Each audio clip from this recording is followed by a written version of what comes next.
It's my first time, so I'm excited.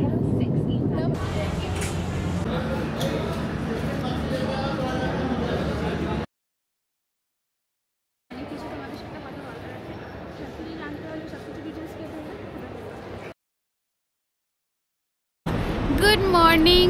এখন হচ্ছে সকাল 5টার। আমরা আছি হচ্ছে এখন নেতাজি সুভাষচন্দ্র বোস ইন্টারন্যাশনাল কলকাতা এয়ারপোর্টে। এখান থেকে আমরা যাব হচ্ছে দিল্লি। তো আমাদের ফ্লাইটের টাইম হচ্ছে 8:15। চলো যেতে যেতে তোমাদের সাথে আরও কথা হবে, দেখতে থাকবো লাভটাকে। ফাইনালি আমাদের যা সমস্ত প্রসিডিওর্স ছিল সেগুলো কমপ্লিট হয়ে গেছে, মানে বোর্ডিং পাস থেকে শুরু করে সিকিউরিটি চেকিং পর্যন্ত। তো এখন আমরা আমাদের যে এন্ট্রি গেট আছে সেখানে বসে আছি, মানে ওয়েট করছি। 7:30-তে আমাদের চেকিং আছে। It's my first time, so I am excited.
Flight take off হয়েছে একদম রাইট টাইমে, যেটা সাড়ে কত ছিল হচ্ছে 8:15।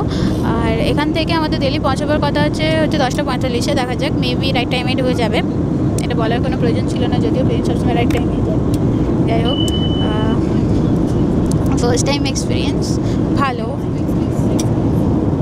সবাই যে বলে খুব বেশি প্রবলেম হয়,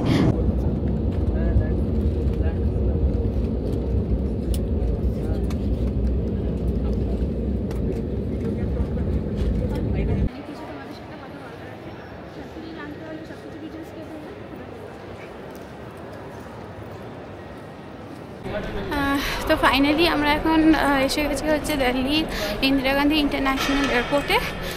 এখান থেকে এখন আমরা আমাদের ব্যাগেজগুলো কালেক্ট করব, আর তারপর এখান থেকে এক্সিট নিয়ে আমরা যাব কিছু ব্রেকফাস্ট করে নিতে। ব্রেকফাস্ট করবার পরে আমাদের হচ্ছে দিল্লি টু মানালি বলবো, সেটা করে আমরা মানালি গিয়ে পৌঁছাবো।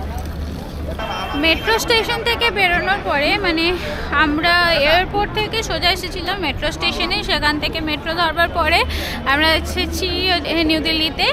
সেখান থেকে আমরা ভেবেছিলাম যে ব্রেকফাস্ট করব, কিন্তু যেহেতু 1টা বেজে গেছিলো তাই আমরা সোজাসুজি করে নিয়েছি লাঞ্চ।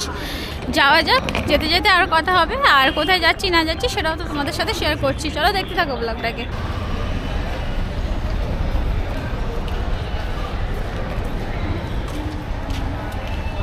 ফাইনালি আমরা আছি এখন হচ্ছে দিল্লির কাশ্মীরি গেটের মহারানা প্রতাপ ISBT বাস স্ট্যান্ডে। তো এখান থেকে আমাদের মানালি যাওয়ার বাস আসতে চলেছে, আর আমরা সেই বাস ধরে মানালি পৌঁছাতে চলেছি। তো চলো বাস আগে আসুক, আমি উঠে তারপর তোমাদের সাথে আবার কথা বলছি।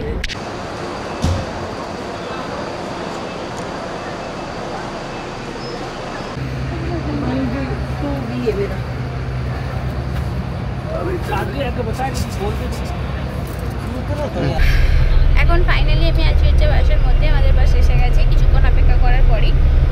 আর এই হচ্ছে আমাদের বাসের আউটলুক।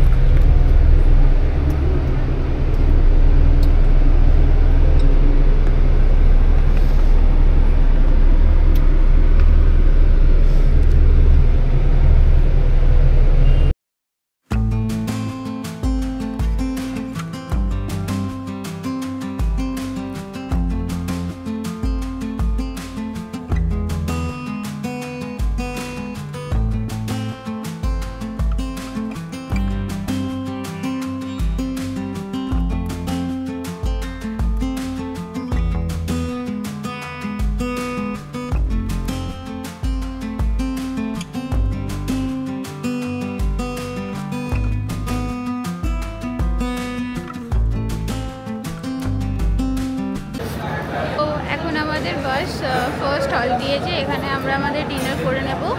তো ডিনারে অর্ডার করেছি হচ্ছে মটর পনির, সাথে দিয়েছে স্যালাড আর নর্মাল রুটি আমার জন্য, আর ওরে খাবে হচ্ছে বাটার নান। তো দেখা যাক কীরকম খেতে, আশা করছি ভালো হবে, কারণ পাঞ্জাবের খাবার অ্যাকচুয়ালি খুব ভালো হয়ে থাকে।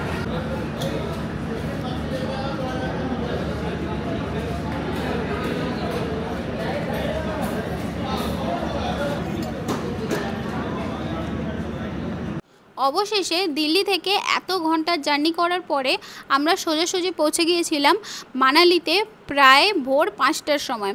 সেই টাইমে কথা বলে ভিডিও করার ক্ষমতা আমার একদম হচ্ছিল না, কারণ টেম্পারেচার শো হচ্ছিল -9। মারাত্মক ঠান্ডা। সেই ভোর 5টার সময়তেই হোটেল থেকে বিনা দেরিতে আইএসবিটি বাস স্ট্যান্ড অফ মানালিতে গাড়ি আমাদের পাঠিয়ে দেওয়া হয়েছিল। সেই গাড়ি করেই সোজা আমরা কিছুটা পথ অতিক্রম করার পর পৌঁছে গিয়েছিলাম আমাদের হোটেল রকভিলাতে।